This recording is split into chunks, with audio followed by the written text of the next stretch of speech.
कृष्ण पक्षात दर महिन्याला येणाऱ्या चतुर्थीला संकष्टी चतुर्थी असं म्हणतात. या दिवशी गणेशाचे पूजन केले जाते आणि काही लोक उपवासही ठेवतात. पण यावेळी आलेली चतुर्थी ही अंगारकी चतुर्थी आहे. जेव्हा कृष्ण पक्षाची चतुर्थी मंगळवारी येते तेव्हा त्याला अंगारकी संकष्टी चतुर्थी असं म्हणतात. पुराणानुसार असं म्हटलं जातं की जो कोणी या दिवशी गणेशाची पूजा करतो, उपवास ठेवतो, त्याला गणेशाच्या कृपेसह शुभफळ प्राप्त होते. चला मग जाणून घेऊया की अंगारकी संकष्टी चतुर्थीचे हे व्रत कसे करावे.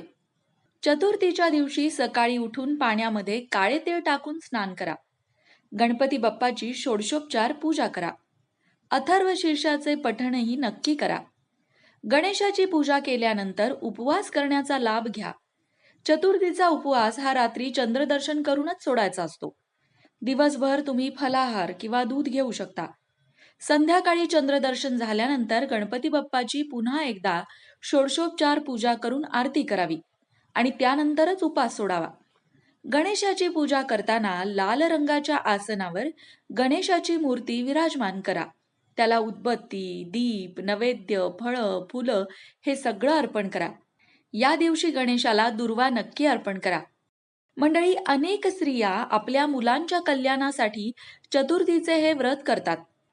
अनेक विद्यार्थी अभ्यासात प्रगती व्हावी, आपण करत असलेल्या प्रयत्नांना यश मिळावे म्हणून देखील हे व्रत करतात. गणपती बाप्पा आपल्या भक्तांवर नेहमीच भरभरून कृपा करत असतात. त्या कृपेचा अनुभव तुम्ही सुद्धा घ्या. तुम्ही सुद्धा अंगारकी संकष्टी चतुर्थीचे हे व्रत करत असाल तर कमेंट बॉक्समध्ये गणपती बाप्पा मोरया असं नक्की लिहा. लोकमत भक्ती चॅनलचे नवनवीन व्हिडिओ पाहण्यासाठी चॅनलला सबस्क्राईब करा आणि बेल आयकॉनवर क्लिक करा.